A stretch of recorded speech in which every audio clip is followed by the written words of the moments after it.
What's better than The Lord of the Rings? A prequel for The Lord of the Rings? Well, they already did that. How about a prequel? Because that's what's happening this time around. It's called The Rings of Power.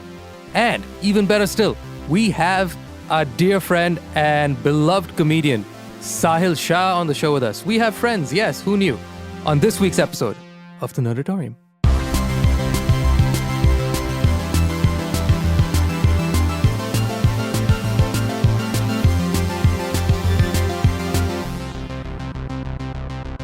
Hey everybody, welcome to a fantastic episode of our sub-series, CrossoverEvent of the Nerdatorium. There's so many caveats to this. We have live audience. We have live audience, in front of a live audience. Yay! We're living. I love you guys.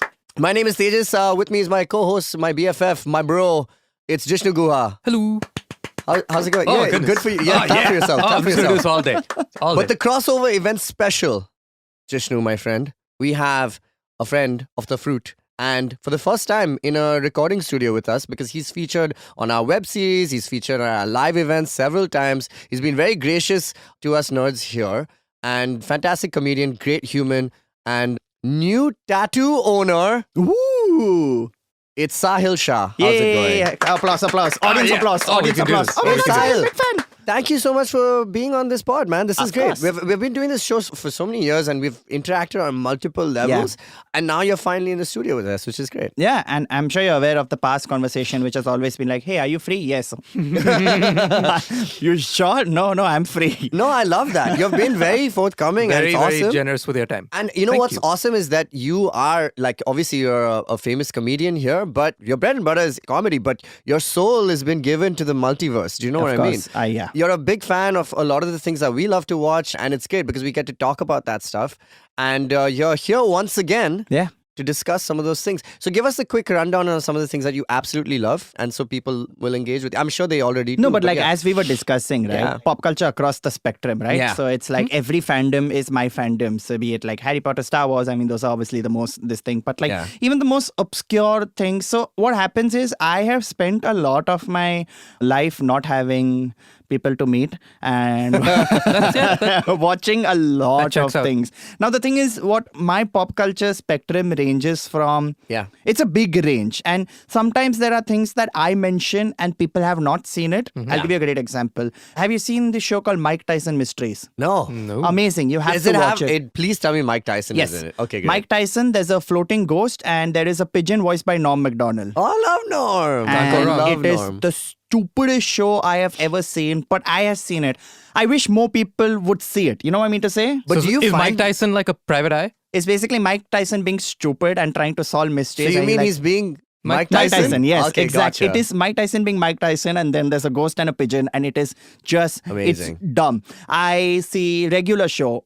Very few- love regular exactly. shows so Thank you. much. So that's why I like hanging out with you guys because Yeah. y'all at least get some of the things right. If I'm speaking to like any person who's like, oh my god, pop culture, and I'm like, oh yeah, regular show, and they're like, well, But tell me something, Sahil. I mean, sometimes I relish the joy of knowing something obscure. I know it's not a form of gatekeeping, but it's like sometimes when I watch something that nobody else watches, like for a long time, I used to watch this show called Masters of Sex. It's a Showtime show that Yeah. just appeared on Amazon Prime one day. And then I ended up watching it, and it Yeah. was like a fascinating kind of story and stuff like that. And then my bass player, Adil, actually our bass player, Adil, who's obviously one of our really closest friends, he suddenly said, yeah, I've just been watching the show Master. And then, we bonded over knowing that we watched this one show that nobody else does, and that kind of becomes an experience in and of itself. I mean, I don't mean to sound like, oh, look at me, but sometimes I look at something that I've seen or Yeah. something that I've read, and I'm like, am I the only person in this country, who Oh, yeah. have seen it? I would like to be the only person in this country who Yeah, has seen it's possible. I mean, Mike Tyson feel Mysteries. like that. I think there's something special about bonding with different people who Yeah. watch something obscure with you. Like, Yeah. I know being a Whovian definitely does that. Sometimes when, we speak to Ankit Dayal or like some of the other friends of the fruit and people that, there's just this one weird connection that we have with people and that we end up bonding on. That's an awesome experience. It as is a well. great bonding experience, and I also feel like, see, the beauty of pop culture is catchphrasing, right? It's catchphrasing. Yeah. Like, if you go anywhere and you say, I've got a bad feeling about this, Yeah. you know who will know they will know. Yeah. And there are other people who are like, yeah, cool, we've got a bad feeling. Let's continue. There's this thing that I was just seeing on, because I follow like a bunch of Star Wars threads on Twitter, and then there was this one celebrity who was like a normal like influencer who just put out a selfie, a mirror selfie, and the caption was "Hello there." That's it. Okay, That's it. And obviously this person maybe did not know about Star Wars, or maybe they did, but every single comment in that was General Kenobi, General Kenobi, General Kenobi, like for the whole thing. So yeah, there is like a thing that is formed and over. obscure so I feel like it's like you've got a group of people, right? Yeah. You give a hello there, a small bunch walks away. You're like, cool, I've got a smaller bunch of people. Then you throw another obscure reference, like time is wibbly wobbly. Yeah. A bigger bunch walks away, right? Then you've got a really small bunch of there is people. something to be said when you make an obscure reference for arguably the biggest franchise in the world. Because like you can drop a Darth Vader and 99% of the people on the planet are aware of Darth Vader and have varying opinions about Star Wars. But then if you drop a hello there, which is very, very subtle. Yeah. I mean, prior to, this new show called Kenobi coming out. Yeah. It's like you can divide the room or you can be very subtle about it. Be like, it's like you're saying, I'm a fan of the biggest thing on the planet. So you're kind of like, oh, you're a sellout. You like Star Wars. Everybody's talking about Star Wars. I'm tired of it. It's a neat way to like show your allegiance to it without Of course, waving of course. a flag and being obnoxious about it, which I like appreciate. if I go down on the streets of Khar and I just stand there going only both of y'all will get it. Everyone else is like, this guy has lost his shit. Yeah. I don't know why. I would still say you've lost your shit. Say that. I get it, but you've also lost your shit. You shouldn't be going down just saying, like, come on, there's... There is something Time and to a be place. said about the wide gamut. Like Star Wars covers such a huge base. Whether it's books or comics or movies or TV shows. Another one of those which has reared its head again into, the zeitgeist is Lord of the Rings. That's what we wanted to talk to you about, Sahil, because the three of us in this room were once again privy to an amazing experience that sometimes we want to share with people because not everybody was invited to this. So it makes us feel cool at the moment. It does make you But feel then you cool. want to talk about it. You want to tell people, oh shit, this is so good. Yeah. And that's why you're here, because we wanted to ask you, because Rings of Power has just dropped on Amazon Prime. We're recording this before. I want to make it clear this time that we're recording it before it's dropped. I know it's was so cool. We saw it weeks ago. We did see it weeks ago. So there. We did. That's the annoying part, right? It's not even like we saw the full show. We just saw 2 episodes and now we have to wait till it's dropped. That is true. Today. For the plebs, we gotta wait for everybody to watch it now. But The normies. The normies. No, But mommies. it was not very long ago that we were normies. Yeah. But we've had this privilege to be able to go watch this, and not only just in our living rooms or given an early screener, we got to see it in a theater, and it definitely added to the experience. So, Sahil, I wanted to ask you about your experience watching Lord of the Rings, the Rings of Power at PVR, and what was it like? Tell us a little bit about it before we kind of get into the show and review. Before we get first into the two details of the show, I want to know your story of your experience, because we met for a few minutes before the fact. We Sahil chatted. was like, we "Oh chatted my God, a and friendly compared. face, We finally." compared wristbands. Tejas and I were at level 1, tier 1 with our whatever white color wristband, yeah. And I always thought the white Power Ranger was more powerful than the green, but with your green wristband, you unlocked the superior level. I'm just going to say something. Red Power Ranger, always. Red- Okay, Red, so, always. Red is always the Red is famous Tommy, one. right? Tommy, But, always. but white is Tommy. No, No. Red is Jason. No, I think he was white, then he became red for a bit, and then now he's a Remember different there was color that and one I'm going with Power Power to Rangers the Ooze. crossover event That's the only where one I all the don't know. Red Rangers came together. Yes. The Red Ranger is the most important. The white one is rare. I'd say Mighty Morphin has the white Power Ranger like as the key one, but the Red Ranger's always been like in The SPD and all only of one I these. remember is I think it's called The Secret of the Ooze, right? No, I'm Yeah, geez, am I Secret of thinking the that Ooze. is that TMNT? That's TMNT. No. Yeah. What am I thinking of? I know what you're talking about. The purple ooze that the there Ivan was Ooze in the... movie I know. with yeah, Tommy I with know. the ponytail. Yeah, of course. That's Mighty Morphin Power Is that Mighty Rangers. Morphin? Yeah, of course. It's my guilty That's pleasure. all movie. I- That's really I'd all I just like remember. to interject. I have mighty respect for the Power Rangers because doubt. across multiple iterations of the show, they have managed the same shitty script. Power Rangers have a great threat. formula. They gather together, they beat up threat becomes bigger, they get into their Zords.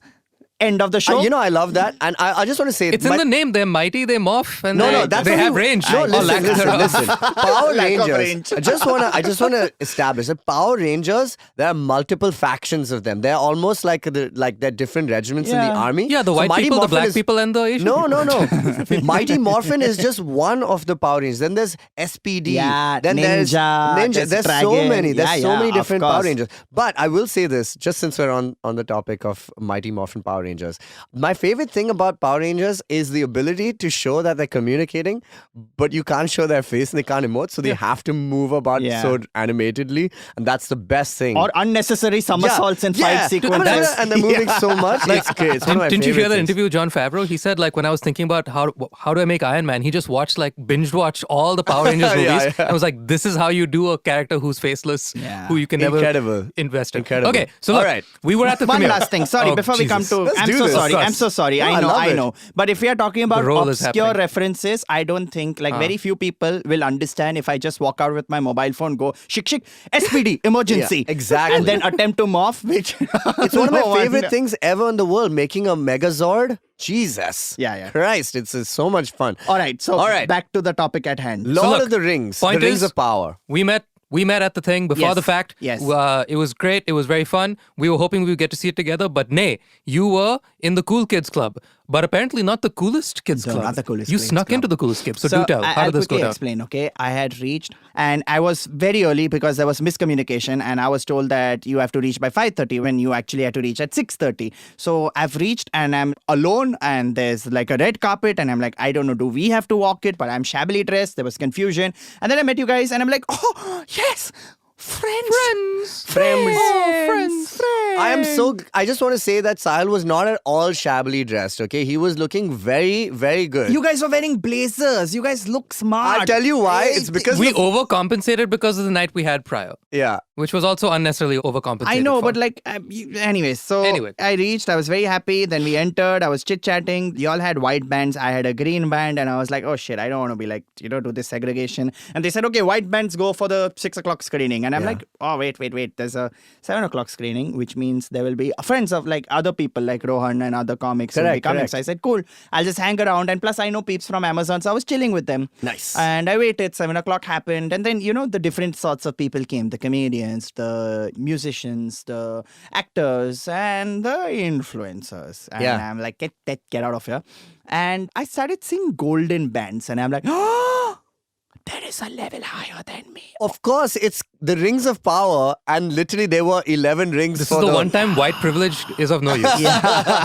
Well, yeah, they did in fashion of Lord of the Rings, that there were rings of higher power than ours. And that was the one band to get them all, Yeah, no doubt, no doubt. So you snuck in. So what happened was I realized that the golden people were going into a different theater and we were taken to IMAX, but yet the golden people were taken to a smaller theater. Yeah. So I was like, look, I want to be with the golden people because these are friends, right? I don't want to just randomly sit alone with greens. Yeah. I spoke to someone and then I spoke to a few more people and I said, can I just get in? And then somehow they just muddled the golden and green because it was time for the screening and the actors had come.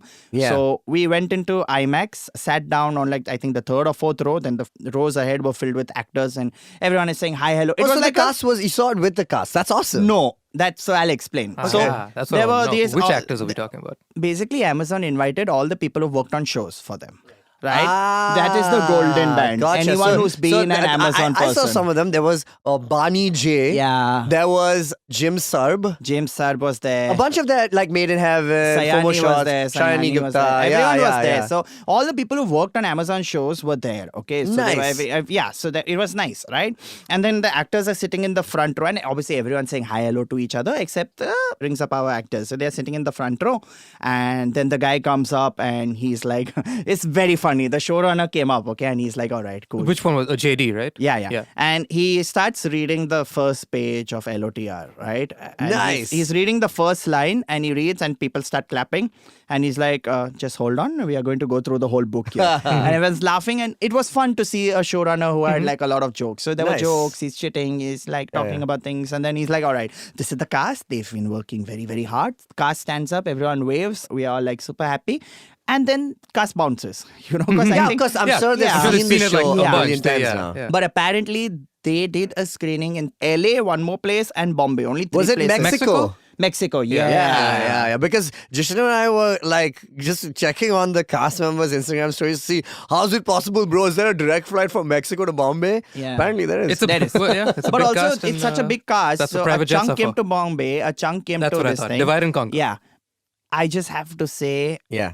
God damn, it is grand. Yeah, It it's really very hits. grand. It really The hits. first 10 minutes, right? Man, I'm sick. sitting with my mouth open because I am like Eating popcorn. Oh, okay, no. no.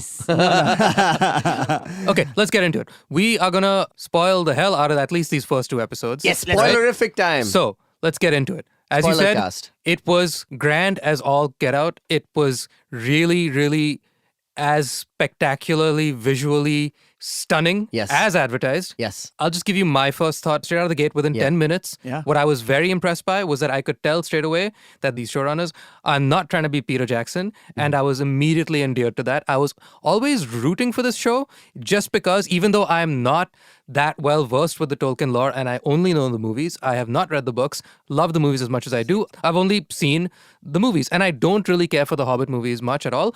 That said, I was excited for another story because it was made by fans. And what Star Wars has taught me is that if out there in the world there exists a Dave Filoni and a Jon Favreau who can do as good as George Lucas, if not better in some cases, why can't a fan of Tolkien, in this case, these 2 showrunners, do something as good as Peter Jackson, if not better? And I think just from these first 2 eps, it is possible. I'm not going to say that this show is definitely going to be as good as the movies, if not better. I think it is very, very possible because I really, really was endeared by how bold they were in being their own thing completely.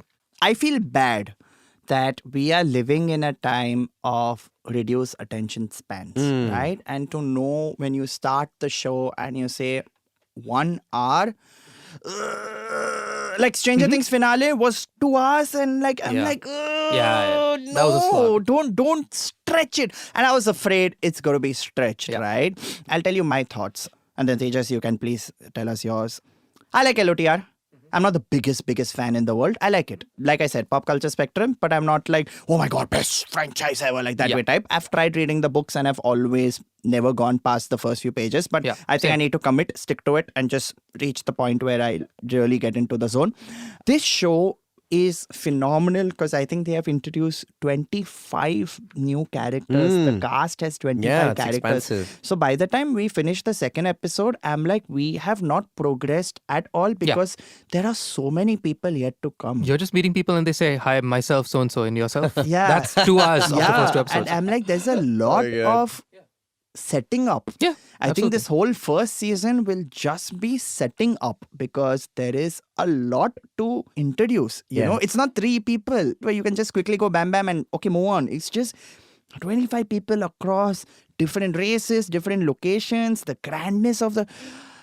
So yes, there was a slight hint of boredom that set in at around the 45-minute mark of the second episode where I'm like, dude, I've been here for... Which was like 90 minutes in, right? Of watching the 2 in a Yeah, when in a she's row. still swimming.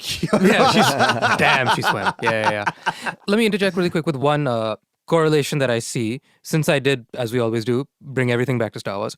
In the vein of what you're talking about, this was a whole bunch of like, just meet people, meet a new person, meet this other new person, whatnot. Now, obviously, like you said, you and I are, unlike Tejas, not super well versed with the lore. And so we didn't get every nudge, wink, wink to like this name drop to that location. And oh my God, they just like flashed that little thing, which might set up whatever the hell. In that vein, was that introduction to the character called the Stranger? Meteor Man. Yeah. By the second episode, you get the impression that this guy probably might be something similar to a wizard Gandalf type of thing. That's clearly like what they want you to perceive it to be. Hell knows if it's a bait and switch or not. But is that not the same move in how they introduce him at the end of episode 1, just like with Mandalorian? And like And a Grogu? baby. And a certain baby. Yeah, right? It's like, if you are invested deeply in the lore, you will lose your tits at, oh my God, there's another Yoda? What does that mean? The world is just blown wide open. And in that vein, when you see somebody like that, obviously we're wondering who's the main bad, what's the point of the story? where are we in the timeline? Like, that's such a contentious issue, right? The fact that Yeah. we're at a uncharted territory in terms of the Tolkien lore. It's literally a show that's based on an appendix, right? So like when they drop a stranger like that flying in from a meteor and we don't even know what form Sauron is in, does that hit in the same fashion as like, oh my God, you're saying there's another X when X has always been a finite, definite thing? And I feel like it's a similar move, which I don't have a problem with, but I definitely, like, my radar went up as like, beep, beep, you're doing that. And it worked like a charm for Star Wars. Yeah. Are they barking up the same tree? I just feel like, okay, sorry, last point, and then you have to please give us your thoughts. fine. But I just Go off. feel prequels suffer from a very sad thing where if you know that there is a legendary character coming, Yeah. the prequel has to introduce the legendary character. And well, you have to do and it well, well, and yeah. also you only want the legendary character. So for example, if Obi-Wan, the show, didn't have a single glimpse of Darth Vader.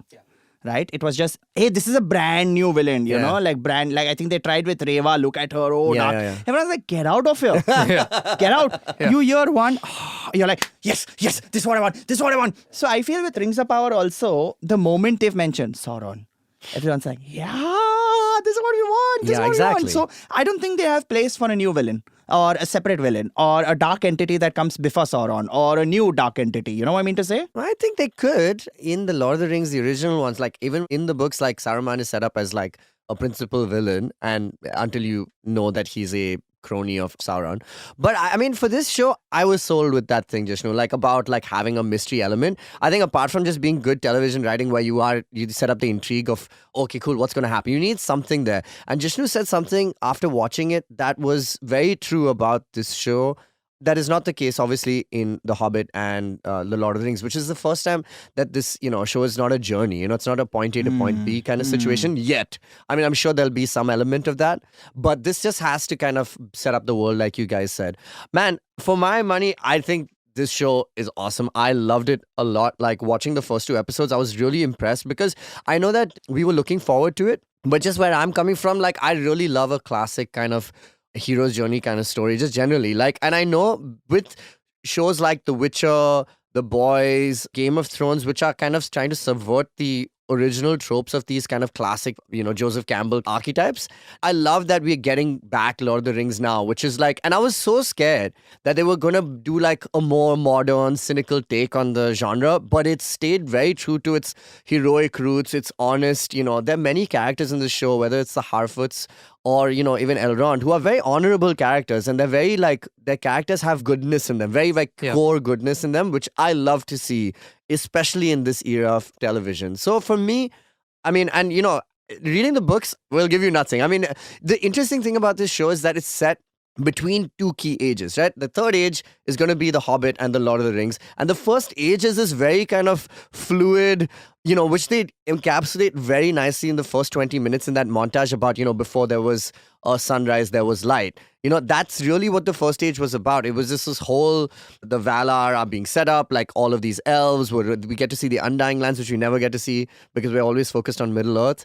So I really like to see like, okay, cool, how are they going to set this up? Because it's square in between 2 really important points. One is the Silmarillion, and then the rest is the era of the Lord of the Rings. So to set it up in this moment, it was a difficult task, but I think they did a really good job. I think they did an excellent job there. Agree. That's what I'm trying to say. I'm not trying to say, oh my God, it sucks. I'm I have been blown away with everything. Yeah. The acting, the makeup, the scenes, acting is really good. I don't know. For me, I thought the cast was like really on point. There were no dead spots amongst the cast. Not at all. And there's good chemistry between them. You can feel it. And the music. I enjoyed the music a lot. I really did enjoy the music. And I know it's... At no point was I taken out of anything. Yeah, exactly. And I think, like just take Galadriel's character.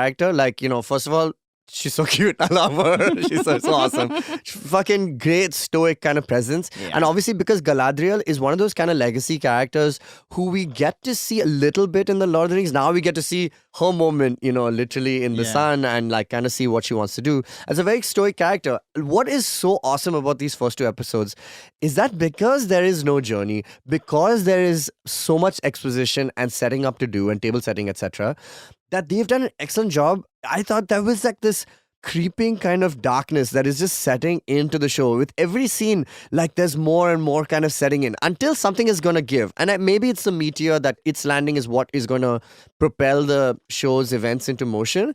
But there's this, like kind of like, oh, we don't know what's happening. And it comes to this point where she's being sent off into the Undying Lands. And, at the end of The Lord of the Rings, when Frodo and all of these characters kind of go off into the West, you think that that's the end. You never know what that is.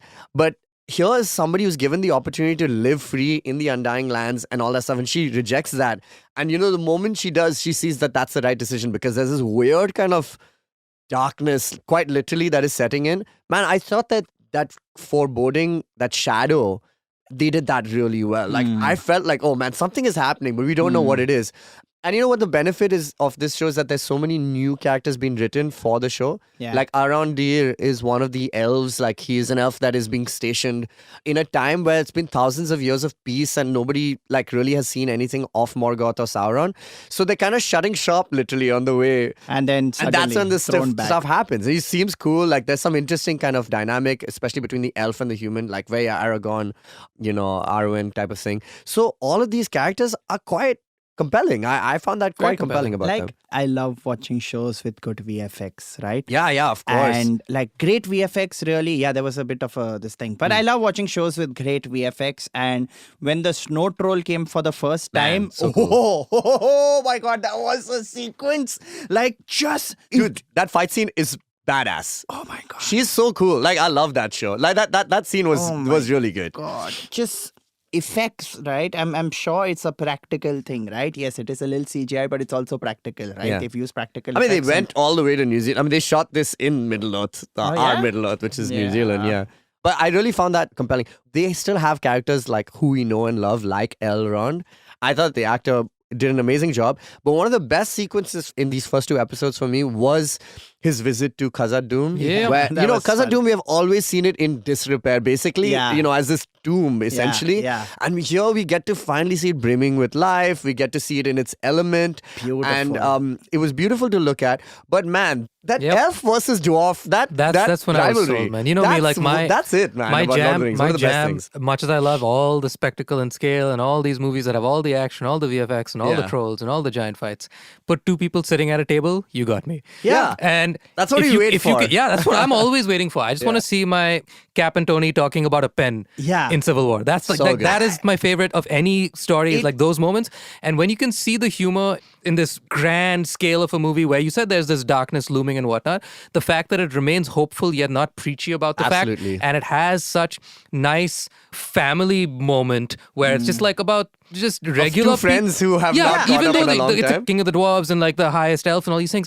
they boil down to like, I'm a husband of this female dwarf and she's excited to meet my old friend, and he's like, well, we used to be really tight, but I guess we're not anymore. And she's like, Arey, what happened to this bromance? Like, Yeah. I love when it's watered down to like such a bare It's bones the human thing. simplest thing I love ever, that so right? much. Like That was race clever. doesn't matter. If you see three aliens together, and at the end of the day, you're like, oh my God, aliens, what are they talking about? And then the other aliens like, you didn't come for my wedding. You know, and you're Exactly. like, Yeah. what? I can't. That like, is very human, yeah. Cool It's very as the human. fights are, cool as seeing That Galadriel was swimming fun, for days dude. and It whatnot, was and being so like fun. compelled to, Meteor Man falling and whatnot. I can't relate to that. I can't relate to fighting off a snow troll, nor can I relate to fighting Yeah, off. but you can relate to not attending your friend's wedding. Exactly. Yeah, I can relate to absolutely. getting scolded by my significant other for, And whatever it's the hell. nice, because the fantasy element is embedded into that conflict, because Elrond is thousands of years old. And they mentioned that, the passage of time is like 30, 40 years is nothing to him. So he's just like kind of, it slipped his mind. Yeah. Yeah, but So for good. him, it's like real A time that's happening. lifetime. Yeah, Beautiful, beautiful. very well done. And they say that, he still planted the tree that you gave him so many years ago. So there's that, it's that familial You bond. could sense that. Yeah. You could sense the displeasure. You could sense the sadness of a friendship sort Yeah. of being lost because of a stupid thing. Yeah, and it's still very Tolkien in the sense that, dwarves and elves will always have this thing between them. It was very Legolas and Gimli kind of reminiscent of that. The other part of the show, which I didn't expect to like as much, I mean, I shouldn't be surprised because the hobbits are some of the most compelling characters in this. Obviously, we see the Harfoots in this show. Man, there was a moment like I got like proper goosebumps, man. Like almost like teared up. I didn't expect any of this to happen, by the way. I don't know why. My expectations are low because it's coming from something we absolutely love. But when Nori, who's one of the Yeah. new characters, has to go and help this stranger, who's kind of, and she has to tell her Beautifully friend done. Poppy. I don't know what it is, but I have some connection. I have some role to play here. Yeah. And whenever we see this happen in Star Wars or any kind of universe where there's a character who's a nobody essentially and has some greater, higher purpose and wishes to serve that, man, that will always make me. You're a sucker for a kid staring at suns on the horizon. I am that. I literally am. This time the sun, stranger is the sun, this time the yeah. sun has fallen into the sun ground, is but same literally thing. Yeah, fallen. like, he But was like, I oh love my god, that. doe-eyed child looking There is whimsically always into the something distance. hopeful and Yeah. beautiful about. There's always something aspirational. Not experience the world, so the cynicism has not set in. Like if Nori was a teenager and someone fell from the sky, she's like, fuck him. Yeah. Like, But yeah, she feels some purpose here. And the interesting thing is that we don't know anything about this character. So this may be a folly. Who I- could but- he be? Look, I like that. Just for the record, in the vein of what I said about rooting for this from the start, just because it's made by fans and it's that many degrees of separation from the source material, in the vein of just what Favreau and Filoni have done for years now, I just really like the fact that we're at a point now where the kids who grew up on this stuff are making it. Yeah. And I would argue in many ways making it better. And you can have that cynical twist to it in that you could say they're going to bastardize it and they're going to, like, for the sake of making it modern, do things that will make, like, check boxes to make people Yeah. happy. And That's the all biggest that. outrage, actually. that But there people have is. But now faced. the thing is, look, you can talk about those things for days and the whys and, why do they do it, for what agenda and whatnot. But, I mean, we're only talking about 2 episodes from an 8 episode of this one season, 50 episodes in 5 total episodes, arc. 5 scenes, sorry. But the thing is, the way that they've gone about doing it, I think, in a nutshell, hopeful, most important, that they've definitely done. And it's not preachy in any which way. It's not beating you over the head with anything. And there are all these new characters which I think stand to be some of my favorites from absolutely. all the ones we've known from the Tolkien thing, because it's just like, it's an update. And there's nothing wrong with an update if it can be done well and with love. Because all the archetypes are there. You got to there's- move on there's with similar time. I mean, like, characters. Tolkien was a long time ago, and I'm great as that story was. It was off that time, and we're watching things now in this time, and you have to address it. I agree. It's the same thing, right? Like, there is that entire complaint. If you look online, fans are like, "Oh, how can you have like black dwarf? How can you have like black elf?" And just shut the fuck up. Honestly, dude. yeah. Like, just, I how mean, does like, it matter? I was like, listen, everything hinges on how well the story is told, and it will always be that way. Whether they're black, I don't brown, care how you tell the anything, story. it doesn't matter. If Like you tell that, a good story, it's good. I don't Yeah, care I who agree. came up with it. I don't care who's And in it. I also want to talk about this idea that, by the way, for a lot of people, Lord of the Rings is what the original Star Wars was for us. Like, it's been so many years. That movie, the first one dropped 2001. It's 2022. And so a lot of people have to be caught up with why. So now, for a change, we are those original fans, of Star Wars saying, oh, the prequels suck. But we can do better, guys. We can be one leg up on it and just enjoy it for what it is. We don't hold it sacrosanct, right? Like, let's say tomorrow, hypothetically, if they say there is a brand new character that's come who is gay. Yeah. Okay, black gay. Chal, I'll give you. Hey, calm down, buddy. Yeah. Listen, yo. Yeah, Oh, God. no. What I'm Love trying to that. say is that there will be people like, oh, you do that in Star Wars universe, Star Wars is... And I'm like, no, it's so nice. Have more people. Have more representation. Open the fucking universe. Yeah, I would love to see, like, it's not... See, there is a fine line between doing it for the sake of representation. Tokenism. Yeah, Weird enough to say. Or just actually doing it because it helps the character grow or the character's there and it's a fantastic side to the character that you'd never experienced in the previous versions. Yep. And I'm always like, come on, bring it. Let's go. Let's see. I'm not like that internet, like, how you did that types. Look, Absolutely. Elrond and Galadriel being the legend characters obviously are the key ones that are leading the story, at least for now, and obviously the selling point and the ones putting butts in the seats. Yes, they are cool and they remain very, very cool and very, very compelling. But perfect example, Boba Fett for 30 years was one of, if not the most badass guy. And look, I'm not even going to talk about Book of Boba Fett. You give me one I know arc, what you're talking about. I love Book of Boba Fett.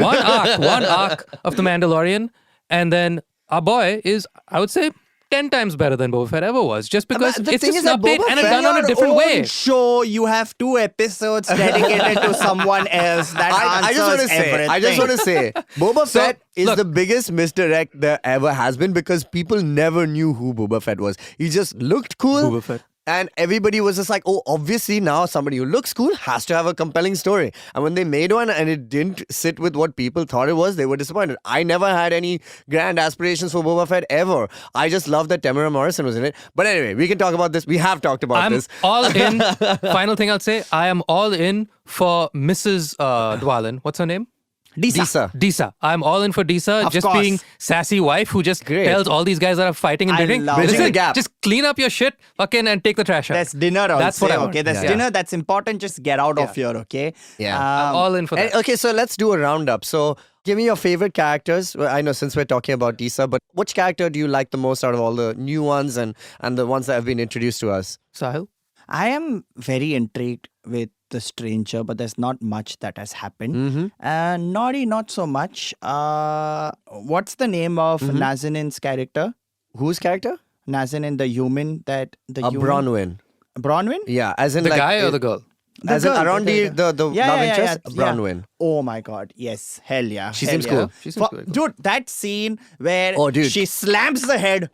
Amazing. I told you. Yeah. You want to follow me? You fucking follow me. Okay. Oh, That was yes. great. That was great. I gotta say, like I mentioned this while we were watching it in the screening, from her kid, Theo. Is he not giving you hard Attack of the Clones Boba Fett vibes? Yeah. He looks exactly like Yeah, that kid, yeah. and his acting is kind of the same. He's And like- he has a dark saber It's now. like the troll, fucking the orc shows up, and like he doesn't say much right in that whole episode. He's like tells his buddy, "There's a thing under the floor. I gotta get it." The orc comes. He's like, "Mom, go away." Like he doesn't say Yeah. much. It's like very exactly like I'm getting very Young like Boba. In Wheel of Time. Yeah. I think one of them enters this dark Shayol Ghoul, it's called, or something yeah. like that, where it's full again realm of shadows, and he picks up an object. Matt picks up a dagger, and Yeah. the dagger pollutes him and it ruins him, and he can't let go of the dagger, but it is something that ruins his soul. Right. And I can see that happening a with Rio. corrupting It's a device. very like corrupting device. like the dark hole. Yeah, and I'm like, I know this is These are going to the, go the great down. tropes that make these fantasy things so enjoyable.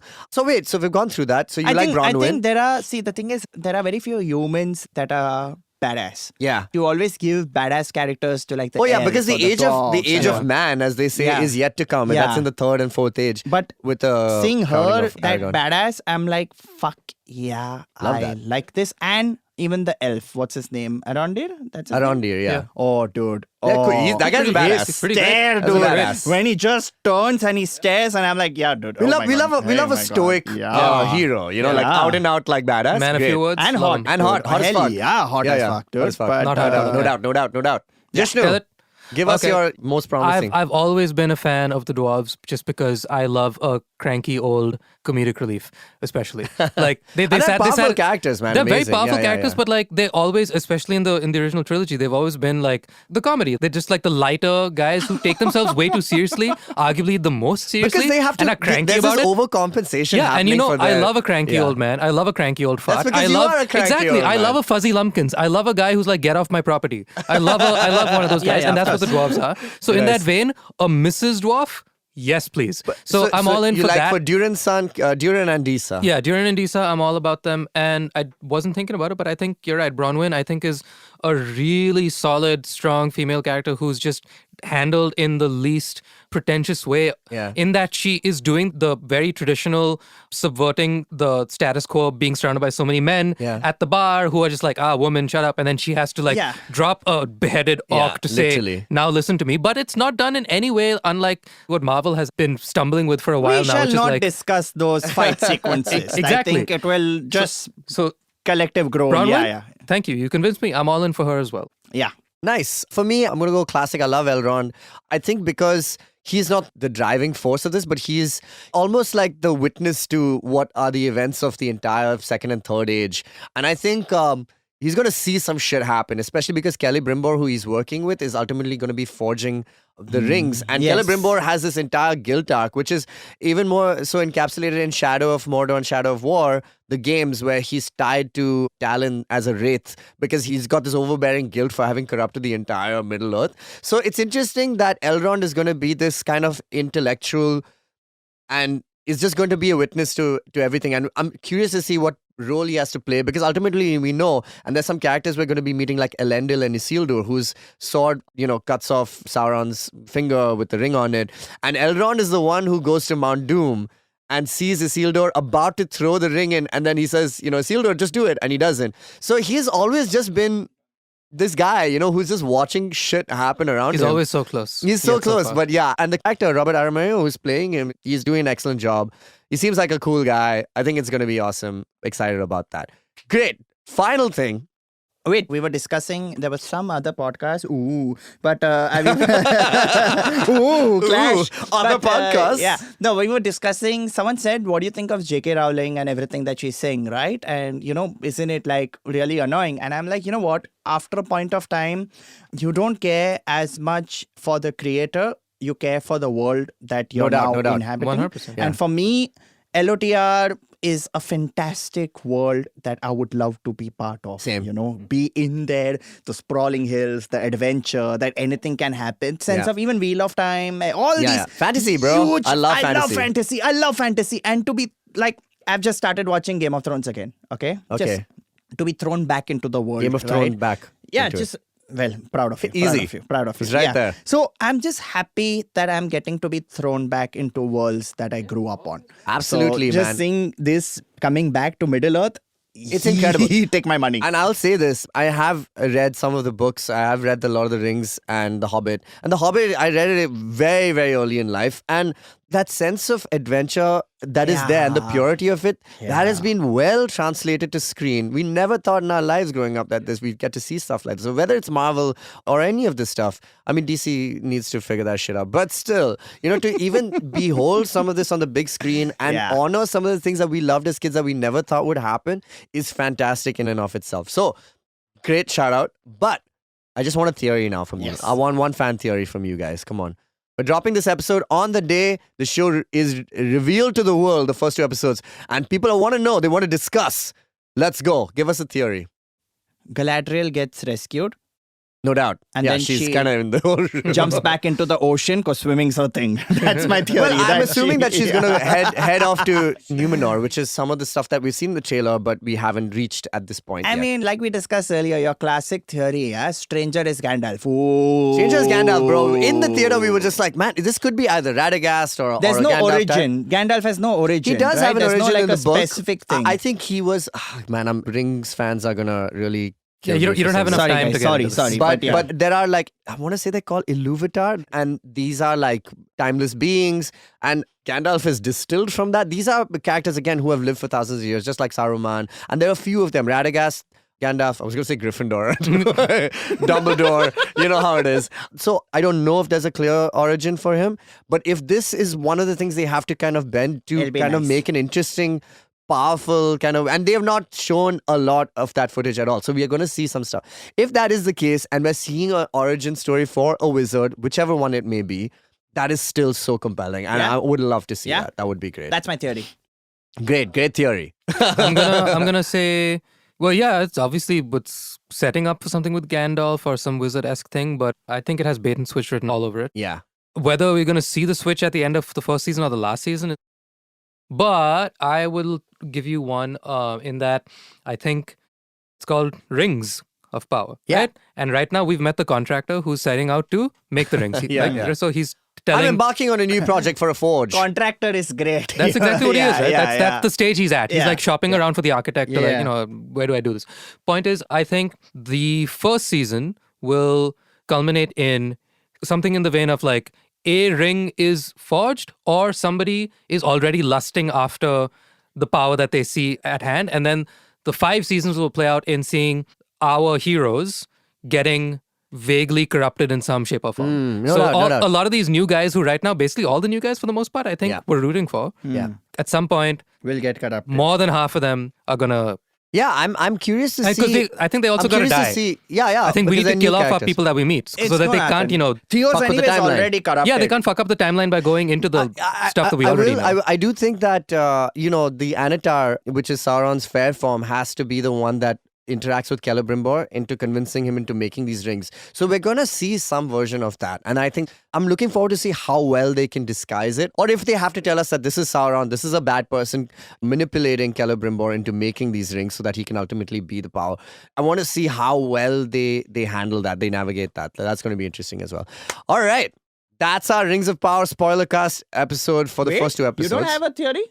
That is my theory. My Ah. theory is that we're going to see that. It's not really a big one because that's essentially. Actually, you want to hear my final theory? Yes. The showmakers say they know exactly what the last shot of the last episode of the 5 seasons are. And here's my theory. I think it has to be Smeagol picking up the ring. 100%. This is where it should end. 100%. So, I mean, it could. And that he has to be fighting with Deagle, you know, what we saw Andy Serkis do in Return of the King. Some version of that. And you know what? This is going to be the fall of Isildur. Somebody who's young and hopeful, which we see in the first season, kind of grow up with his father's teachings. And at the very end, does not have the strength because he's a man and he can be corruptible more than others. And Elrond watching all this shit happen. So that is not a theory. This is essentially the So they're going to get history. the same guy who did Hugo's voice for Infinity War or Endgame Oh, that guy is to come amazing. back and just like do a voiceover on top of young Elrond. Yeah. Isildur! And then he doesn't do it. Oh, God. Yeah, so this is going to be quite a sad show. I want to know how they still make it hopeful. That's going to be the really interesting thing for them. All right. Sahil Shah on CrossoverEvent for the Nerdatorium. Thank you so much. Thank you so much. Thanks, Thank you so live much. audience. You've been a lovely audience. Wait, You've been a lovely audience. You've been fantastic. And for you, audience, we are doing a special thing. All of us, we are going to be renting out a screen and we'll be watching the rest of the episodes on the big screen Okay, somewhere. let's not make fun. Yes, audience. Woo, I want to do that. Thank you so much for this idea. Sahil, you're the best. Sahil Let is Team the Geek best. Fruit figure it out. Free popcorn. Hey, I do want to do something like that. Maybe we will try. This is a great idea. I can't watch it on the small screen. I'm sorry. After what I saw, I can't. So please figure Fair it out. enough. Sit Fair closer. enough. Sit closer. There is another premiere happening this weekend. So if anybody is like, at the time of this recording. But I will say this, Sahil. Thank you. Tell us, anything you want to shout out? You want to say this camera. Tell the people And what you're working to on. all the 1,000 people watching us, even Yeah, though yeah. your applause was small, I just have to say, well, thank you for having me, guys. No thank doubt, you so no much. doubt, no doubt. I'm touring. I'm bringing my brand new solo special to Gujarat and Bombay. Oh, Gujarat sick. weekend is 9th, 10th, and 11th of September. And Bombay is on the 25th of September. There's enough time for Bombay, but at least Gujarat, please buy tickets. It's there on the link in my bio, or you can just check Book My Show and search for Sahil Shah's Thak Life. THAKLIFE. Yeah, thank you so much, Love because that. I'm tired That's all the great. time. That's right. That's Woo! good. That's good. And hell yeah, I'm so glad I finally made it. Woo! Absolutely. I hope we get to see you at Super Scary Awesome this year. We're Yes, going to be please. doing that. And maybe we should do a table read of Lord of the Rings, huh? That would be good. High time. High time. Now that we know the music as well. All right. Spent all that time learning. Cool. Got to play the mandolin. Thanks, Put it to use. Sahil. Jishnu, I'll see you next week. See you later, you nerds. Okay, bye. This was an episode of The Nerdatorium, a Geek Fruit podcast hosted by me, Tejas, and Jishnu. Recorded at Island City Studios in Mumbai. Produced by Niketna Kamal. Recorded by audio engineer Harsh Desai. And edited by Lakshman Parasuram. This was a Made in India production.